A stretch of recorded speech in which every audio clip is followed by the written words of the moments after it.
So I've been asked, what are you supposed to bring to a powerlifting meet?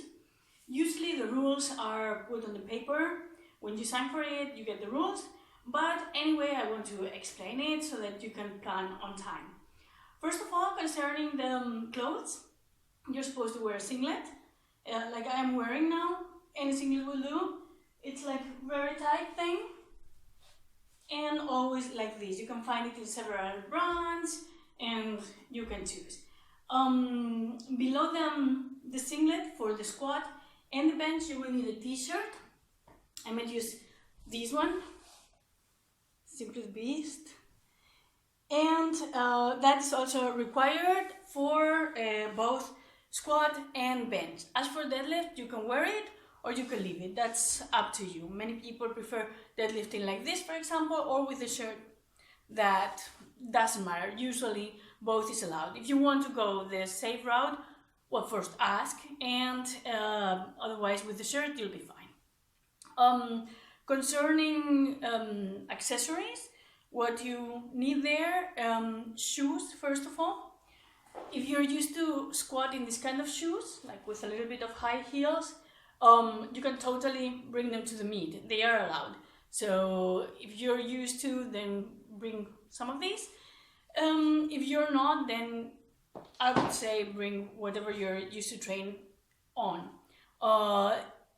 Powerlifting meet is not time for innovating, so if you're used to squatting flat shoes, then bring your flat shoes. If you're used to squat on heels, then heels, but don't change much. Another thing that you are allowed to bring and use for squat and deadlift is also for bench, but I don't. It's a belt. Mine is from Strength Shop, and most belts are allowed. But anyway, when you're buying yours, it will be put on the website if you're buying it online, if it's allowed or not, and also in the requirements for the meet, it will be said if they have to be like these and these centimeters or if any will do. Usually it's not a problem. You can wear any normal one, be it like this or with the lever. For bench, you're allowed to wear wrist wraps, but the kind of short ones, even a little bit longer than these, they are still okay. But they're usually requirements as go as for how long they can be. I don't know by heart, but like the longest ones, they are not allowed. But with something like this, you'll be fine. Another thing that you can use for squat is knee sleeves. They are allowed. Not knee wraps. The wraps are not allowed.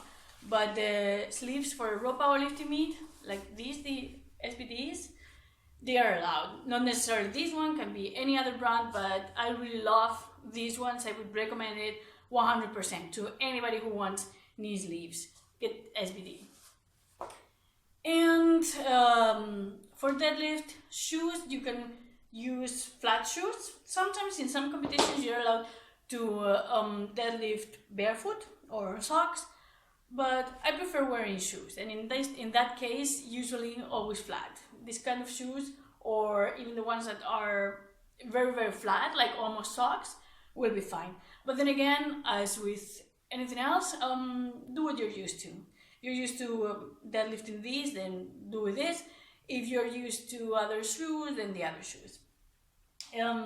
That's pretty much it concerning clothes and equipment. And then a couple of things that you shouldn't forget on your powerlifting meet, and that would be like an extra pair of socks for in case, extra t-shirt also for in case, extra underwear because you never know, and extra shoelaces for in case something happens. Usually you won't be needing any of them, but it's good to have. Also having like something warmer to put on while you're waiting for your next turn would be good, especially if the weather is kind of cold. Anyway, it's always good to have there, like a sweater, something like that.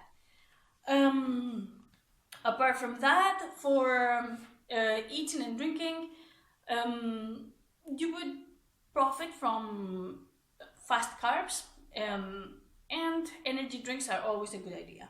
If you're used to caffeine, that will give you the boost that you need.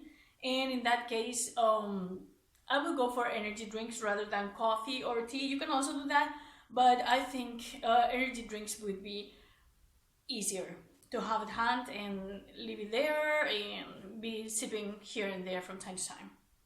As for eating fast carbs, you can bring like fruit, like I don't know, bananas for example, or some other carbs. Like I like, for example, rice cakes because it's very easy. You just take it from the package and you have it. Some people prefer bringing pasta or some other cooked meals.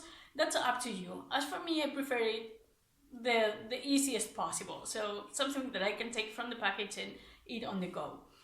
Protein would be also a good idea to have with you. Like for example, protein bars, protein shakes, something like that. You might not need everything, but just for in case. I mean, you don't want to be hungry while you're lifting. You have to have your energy like really on top. For that, mainly carbs, simple carbs. And well, apart from that, that would be like pretty much it. Yeah, here on paper. That's all you need that I can think about concerning apparel and all the material things that you need. But some other thing that it's important is support.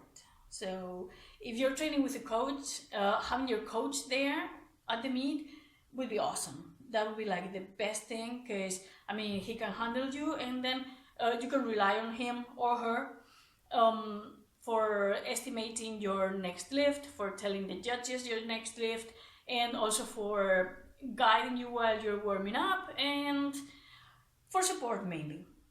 If you're not training with a coach, it's really nice to have a friend there who also lifts, and if possible that he or she has competed also, so they know what the situation is all about.